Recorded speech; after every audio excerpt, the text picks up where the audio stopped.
At first glance, this is just a cooking game, but once you play a bit, you realize that you're managing flavors, friendships, improving your restaurant, and competing in cooking battles. In this Before You Buy, you're gonna know exactly what to expect to decide if KuloNiku Bowl Up is the game for you. There's a demo on Steam if you want to check it out, and the game is only $12 with a 20% discount during its launch. Thank you Raw Fury for sponsoring this video and giving me full creative freedom to be honest about my experience. KuloNiku Bowl Up is a narrative-driven cooking sim. You've inherited your grandma's once famous meatball restaurant, and it's up to you to bring it back to its former glory. You'll do this while you reconnect with a cast of quirky characters and slowly learn about your character's past. You can choose to play as a female or male character and name yourself, but that's where the character customization ends. The majority of customization in this game is going to be around your restaurant. Now, there's no voice acting, so you're gonna be reading lots of dialogue, which I don't mind, and you get some dialogue choices to choose from when interacting with different characters. A cool aspect right off the bat is that you can choose how cozy you want your experience to be. If you go with the cozy mode, you essentially turn off your guest's timer, so they're going to be infinitely patient. This makes the journey less stressful. And you have this anime art style and some pretty hand-drawn illustrations, along with a head-boppy soundtrack. The music that plays during the brawls is very reminiscent of Cooking Mama if you've played it before. Just listen to this.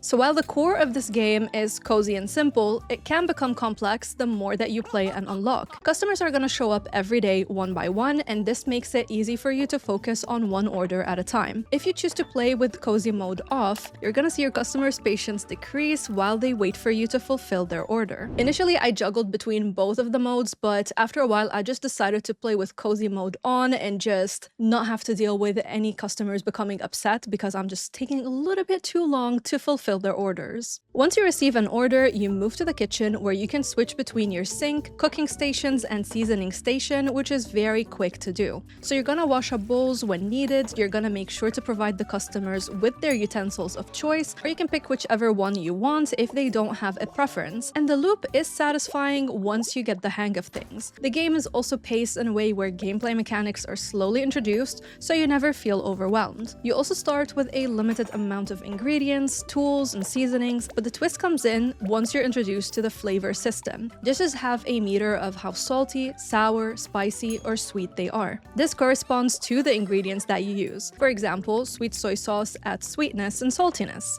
Pickled bok choy makes the dish more sour, chicken adds saltiness, etc. This element reminded me of Epic Chef, a cooking/farming sim that I talk about a lot on this channel. If you forget an order, you can quickly check it along with any extra customer preferences with a click of a button on your keyboard. Customers rarely choose a recipe as is. Oftentimes, they're gonna request alterations. Using ingredients is going to take a little bit of your money away, and if you really miss what a customer wants, they're gonna ask for a refund. This will result in not only losing money, but also a little bit of your reputation. I like that you can cater the experience however you want to be though. Things can get pretty chaotic if you turn off the cozy mode, because some orders have so many alterations and requests, so trying to manage all of that while dealing with the customer's patience and seeing it go down can be a little bit too much to handle. You also have a calendar system where Mondays and Thursdays are your days off, and you can plan how to spend these days. Do you want to spend time with your friends so you can increase your relationship with them, or do you want to take part in brawls and take down some of the rivals so you can increase your reputation and ranking? In the beginning, navigating the calendar was fun, but I feel like towards the end, I was just skipping so many days. You still earn money if you choose to skip through days, but I felt like at that point, there's just no point in having a calendar system anymore. Now, the game's progress is tied to completing goals, which you can check in this menu over here. Sometimes you're going to be asked to win a brawl, buy tools, or maybe progress some friendships. Whenever you wrap up a shift, you can use Ume's shop to buy new decor, tools, and new ingredients, and she restocks her supply every Friday. You can also use your night shift to craft some recipes, and you're gonna quickly notice that a lot of them are locked behind deepening your bond with Cassie. So a quick tip here is make sure to prioritize your friendship with Cassie and level it up to bond level 2. Crafting a recipe involves a minigame, and most recipes require specific ingredients as well, which you're gonna have to buy at Ume's shop. And if you fail at a minigame, you're gonna have to pay up again and retry. You can also have a casual chat with whoever is around the neighborhood when your shift ends. Once you get enough enough friendship points, you use one of your days off to hang out and deepen your bond, and a lot of the characters will bring new hangout spots that you can unlock. When you max out your reputation points for each level, you can prepare for a brawl, which is my favorite part. These require strategy. They can be a little bit complex and complicated, but once you get the hang of it, it's gonna be a piece of cake. So these are pretty much competitions, since you're going to meet many rivals who want to put your skills to the test. Each contestant will get 3 turns, and you'll have 3 action points to use in every turn. On top of that, you gotta fulfill the base dish ingredients, as well as use some of the ingredients that the crowd prefers, but also you gotta keep in mind the judges' preferences, some of which are gonna clash, where one judge might give you extra points for a specific ingredient or flavor, and that same one can be something that another judge completely despises, and you're gonna lose points if you use it. So this is where you gotta strategize, you gotta think about, okay, how am I gonna mitigate this, and how can I make sure that I earn the higher score to win the competition?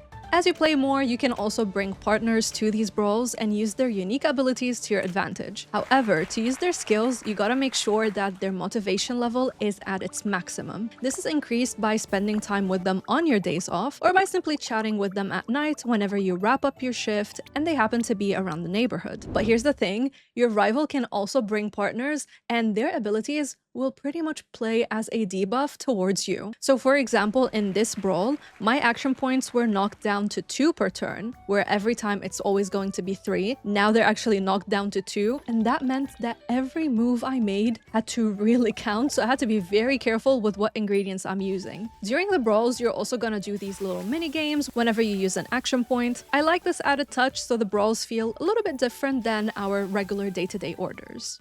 And here's a tip for your brawls, so you make sure that you're, getting these sweet extra points here and there whenever you can. Make sure to always start by focusing on the main ingredients first. Then you can use any shared preferred foods or flavors between judges. And in my own playthrough, if there was an ingredient or flavor that one judge is going to reward me for, but another one is going to take points away from me if I use that same ingredient or flavor, I would rather just not use it and play it safe. As you progress and level up, you're gonna unlock new ingredients, as I mentioned. You're gonna get some new tools, you're gonna get new recipes on the menu, and you can customize your shop from the walls to the ceiling, the flooring, dining tables, cash register, and even get this little cat as well. With this in mind, the gameplay loop can get repetitive, and I had a couple of issues with the game. So for example, when you get an order with so many alterations, you see the color coding on the paper, where red usually means that this person hates a specific flavor or ingredient. But it can be difficult to grasp everything at times and memorize it. It is a good thing that you can check the order very quickly, but I wish they used a similar system to what they use in brawls. So here's what I mean. During the brawl, when you highlight an ingredient, you can see which judge is going to love or hate it. So this makes things pretty easy to manage. So I wish this was also implemented when running the restaurant, like a simple emoji to remember not to add X or Y ingredient. Oh, and a tip, a lot of customers might not even want a specific recipe. They're just gonna choose a bunch of ingredients, and this is gonna be pretty much their order. So remember to add soup to the dish unless they specifically tell you that they want the dish to be dry. And what I do is I always put a utensil on the tray, because a lot of the customers don't have a preference, and I happen to always forget to put the utensil on the tray if I focus on working on the dish first. So just to navigate that, I would put the utensil first, and then I will go ahead and work on the dish. Another thing to point is about the story itself. It's very quirky, but it's not too deep. So I feel like this was a missed opportunity, because the characters could have had a little bit more depth into them. And at some hangouts, adding more backdrop and environmental details would have been great. For example, when you hang out with Suga in the aquarium, and then he talks about the sauna or like feeding the fish in the aquarium, the game goes into a fade to black transition, but regardless, you keep seeing the same background. So maybe using another background would have just made it a little bit better for immersion. And here are a couple more things to note. The game will take you about 8 to 10 hours to complete, depending on how quick you are. And there is no controller support, so I had to play this entirely using mouse and keyboard. Thankfully, the controls are simple and straightforward. Even the minigames were pretty easy for me to manage, but I know a lot of you prefer playing using a controller. Also, a fun factor is you have festivals on Saturday, which you can choose to join or simply skip. Basically, these are gonna have a theme each time, and you have this bar on top where you can achieve different goals. For example, the Rainy Day Festival means that all dishes should be spicy.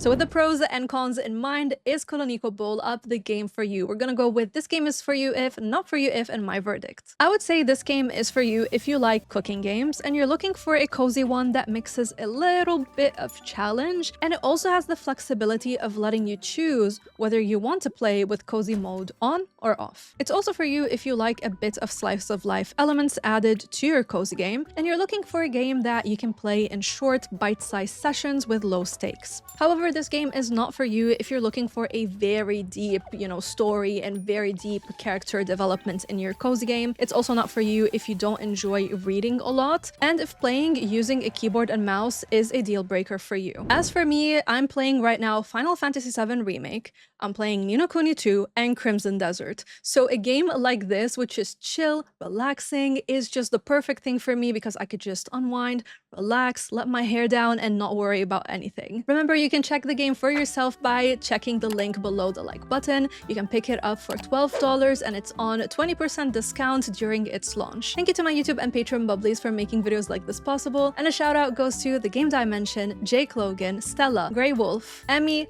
Faye, Fufe, Andrew, Blessing, and Charming Kara for going the extra mile. Until next time, stay bubbly.